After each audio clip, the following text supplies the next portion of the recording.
Today's video is about over communication and why you need to stop. So a lot of people over communicate due to childhood. You may be like anxious when you feel like you're in trouble. So with that feeling of feeling like, oh, I'm in trouble, when you're not technically in trouble because you're an adult and you're in a relationship with this person, anybody more than you feel that urge, or if you want to make a relationship work so bad and you're trying so hard due to probably childhood trauma, as I continue to say, a lot of this roots from childhood trauma. And in reference to that, you over communicate, you continue to explain, I don't like this, you're crossing a boundary, you're doing me wrong, and they don't understand, or they're like, oh, I'm gonna work on that, I'm gonna try harder, I'm gonna try harder. And they continue to sit there and do it again. And you still, oh, I'm gonna communicate, like, da-da-da. Communication is key. Communication is good. A lot of people can't communicate properly. A lot of people have communication issues. But the thing is, you can't over communicate. You can't communicate to a person who doesn't really want to hear what you gotta say. You can't communicate to a person who's going to do what they want to do at the end of the day. You can't communicate to a person who hasn't worked on themselves and healed the fact that they can't accept someone defying what they have to say, or they can't accept someone saying no to them. You can't over communicate to those people because they don't care. They don't care. And the more times you go to that person and you over communicate, you are disrespecting yourself. You can't continue to communicate. You're wasting your energy. Your energy is very valuable. You could put the energy into somebody who actually loves and cares about you, or you're not having to do with a person that you're dating or romantically or a friendship. You could put the energy into playing a video game you love, watching a YouTuber that you love.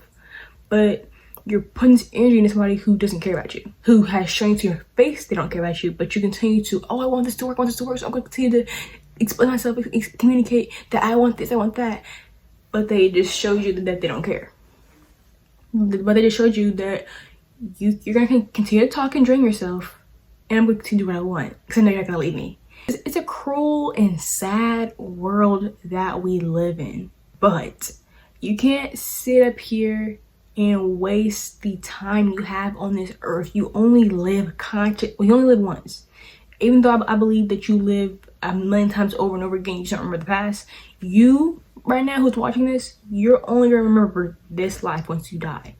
Unless, well, I don't know what happens when you die, but from what I think is gonna happen when you die, you're only gonna remember this one life form when you're getting old.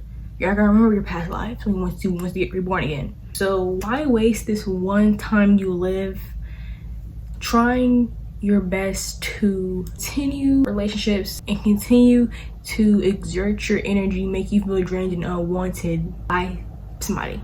That doesn't make sense. And as I said before, you are disrespecting yourself.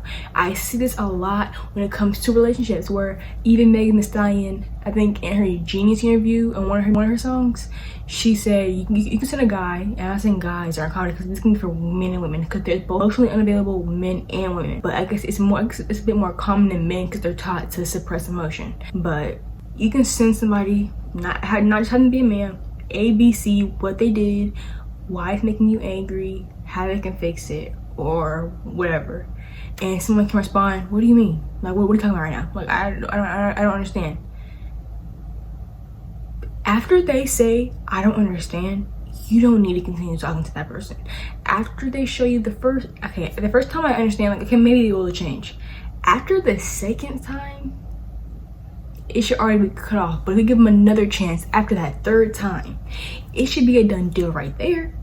That's what it should be. But you know, some people just have that, oh, I want this to work, I love this person, I love my friend, I love my partner, we've been together for years, I've been friends with this person since I came out the womb, I know them, they know me more than I know myself, I know them forever. Everybody is temporary, and the only people who will be in your life forever will potentially be your family. Even at that, family can cross boundaries and you can continue, because I feel like a family member or somebody who's known you longer will feel most comfortable disrespecting you than somebody you've known for a short period of time. But somebody who's known you your whole life or known you for years, disrespecting you hurts worse because they know you. Your mom or dad who are supposed to know you the best cross boundaries and disrespect you, but you continue to go back to those people. Family or not, you need to be in. No one needs to be in your life if they continue to disrespect you after you have communicated what you want for them to do, what you think they need to change, how they are affecting you. And if you're telling them how they affected you multiple times and it's not changing, there's no like, oh, I'm sorry, and even there is, oh, I'm sorry, and they continue to do it again, you wasted your breath, you wasted your energy. And we only live once. YOLO. You don't need to continue to put energy into people who don't care about you. It's draining. You're drained. On the verge of being drained. It frustrates me, and it's not, I can't even get frustrated at people who are like this, who continue to communicate after being shown otherwise, because I used to be that person. Like, looking back on the fact that I continue to be with boys who I over communicated. I had to ask them if they still liked me. I had to ask them for validation. I had to communicate that, oh, I wish, can you do this, can you please do this, like, yeah, I know you're going through this, but can you please. You know how dumb I was? You know how dumb I looked? You know how probably looking like this dumb A-B word, this dummy. I'm not changing for you. I'm not changing for you. I'm gonna do what I want to do, and if you want to stay, you're gonna stay. If you don't want to stay, you're gonna leave. But once you build a backbone and you understand there is over like 8 billion, 13 billion people in this world that are continuing to grow that by the day, and you're focused on the one person. There is 13, I don't even know how many people in the world, but there's in the billions. So you not being friends or cutting off this one person because they can't respect you, because you communicated a boundary to them and they can't respect it, it's nothing. That is nothing. There are so many people you can be friends with. There's so many people you can find. And if you're feeling like, oh, I can't find anybody, they're all I have, you're a damn lie. That's what you are. You're a damn lie, because there's so many people you can find. If you're not putting forth effort to find people, or you're already going into life with this negative rhetoric that I can't find anybody but these people, of course you're not gonna find anybody but these people, because you're not opening up your energy and your mind to new relationships. The thing that I think everyone who's watching this should go by, less if you think you're over communicating, or you feel like you're about to, or you're in a situation where you might do this is what you need to do. You need to, some people won't even explain themselves. They'll be like, okay, you don't understand, then okay, and which is what I think you should do personally, depending on whether you feel like you can salvage this relationship, friendship or romantic. If you really truly think you can salvage it, do this. 1, a lot of detail, explain to them if you think it can be salvaged. If they don't come back with the same energy saying, okay, I understand, that's when you explain it in simple terms that an 8-year-old can understand. And if they still don't understand, I think this friendship, I think this relationship is done for, because I have explained to you how I feel. You don't understand. I don't want to waste any more energy on this. Have a blessed day. Have a good day. I will talk to you another time.